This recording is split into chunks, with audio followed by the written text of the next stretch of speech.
Bom, a matemática é a ciência que estuda por método dedutivo objetos abstratos, números, figuras e funções, e as relações existentes entre eles. A diferenciação feita entre a matemática na rua e a matemática na escola não tem como objetivo diminuir a matemática do cotidiano, apenas registrar as diferenças da natureza dessas matemáticas. Nessa parte do texto, o texto traz que é muito comum que as pessoas falem que a matemática está presente no cotidiano das pessoas, no cotidiano das pessoas, e também ouvimos os professores e pais de alguns alunos que apresentar dificuldades na matemática escolar. E alguns alunos que apresentam essa dificuldade na escola se saírem muito bem em atividades do cotidiano, por exemplo, em questão de venda, de troco, lidar com dinheiro, lidar com dinheiro.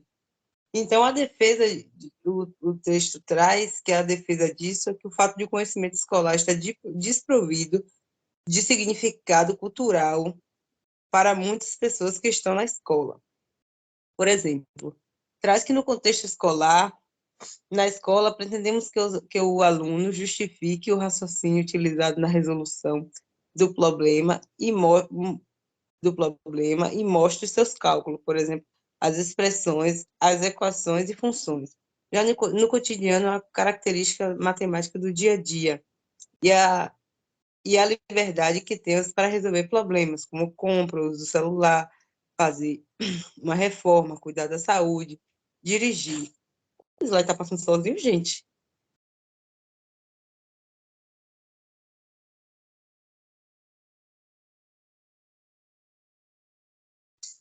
Por exemplo, na escola,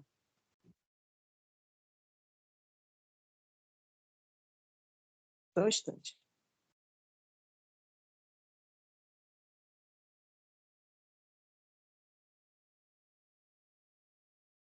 Para exemplificar como a matemática muitas vezes possui significados de acordo com suas próprias regras, reflita sobre algumas perguntas. Por exemplo, o texto traz uma pergunta que diz: você já utilizou uma equação de segundo grau em alguma situação concreta de sua vida?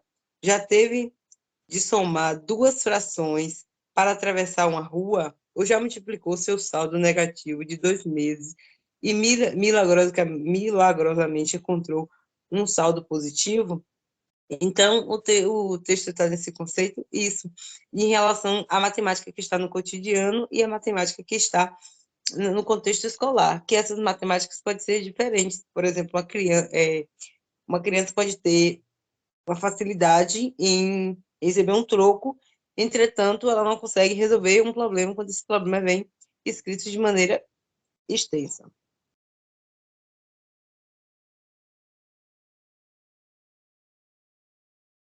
Volta um pouquinho, Cláudia, por favor. No anterior, Isso. É só para deixar claro mesmo a questão das compras, que muitas vezes a gente utiliza da matemática no nosso cotidiano, né? A gente nem percebe. Muitas vezes a gente vai no mercado, a gente faz essa comparação e em relação a escolher qual fila a gente vai ingressar para poder passar nossas compras. A gente observa se uma fila tem um carrinho, um único carrinho com vários itens, e em outra fila tem duas ou três pessoas, porém nas suas cestinhas tem pouca coisa, instantaneamente a gente opta pela fila que tem mais pessoas, porém que tem menos itens. Então, são vários momentos do nosso dia a dia que a gente utiliza da matemática e a gente não tem essa menção de que a gente está, de certa forma, usando um meio matemático para resolver uma questão, um problema que foi posto no momento. Pode passar. Aí entra a questão do cálculo mental na escola.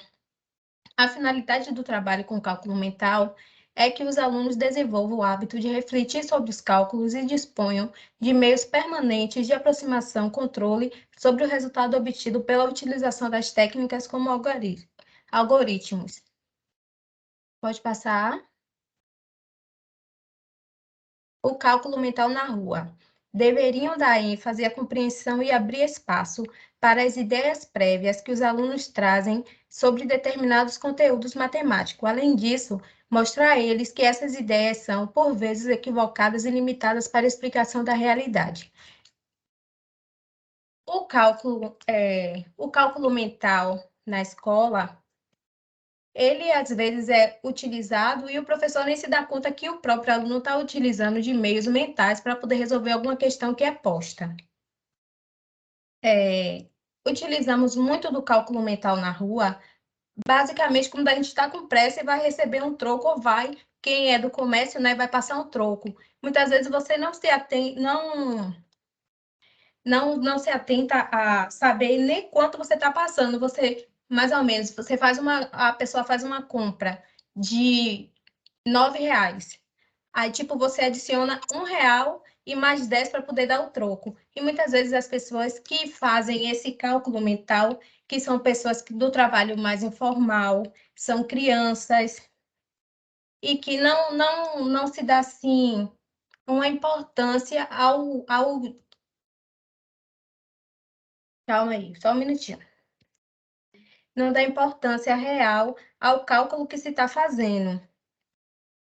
Em, em um vídeo que eu assisti, a Terezinha, né, ela afirma que a base, né, o motivo que fez com que ela explorasse, né, e viesse a produzir o livro, né, na escola 10, na escola 0, na Rua 10 e na escola 0, foi justamente perceber essa relação entre a capacidade que as pessoas têm de fazer esses cálculos informalmente, a inteligência que certos alunos apresentam de forma informal, e quando se passa para a prática na docência, na sala de aula, eles têm dificuldade. A maioria dos alunos que apresentam essa facilidade em manipular dinheiro, troco, fazer compras e fazer isso extremamente bem, eles são mal na escola. E isso fez com que ela fosse pesquisar a fundo, né, o porquê acontece isso. E é justamente essa deficiência que se tem no sistema de ensino de não muitas vezes trazer essa realidade do aluno, trazer parte da vivência para o contexto escolar, utilizar exemplos que faz parte da realidade daquele aluno, que faz parte do meio social em que ele está envolvido, que venha facilitar nesse processo de ensino-aprendizagem. Pode passar, Cláudia. É essencial conhecer a bagagem que o aluno traz e utilizar a sua didática para facilitar o processo de ensino-aprendizagem. A matemática está presente na nossa vida em vários momentos, e é em que muitas vezes nem nos atentamos e está utilizando os métodos matemáticos em ações simples do nosso dia a dia. Os alunos, eles trazem consigo uma habilidade do cálculo mental e se tornam uma pessoa eficiente e eficaz na resolução de situações problemas. Mas isso não é um motivo para deixar de lado, né, o cálculo envolvendo os números, o algoritmo escrito, pois devemos considerar os dois procedimentos essenciais para o desenvolvimento educacional do estudante.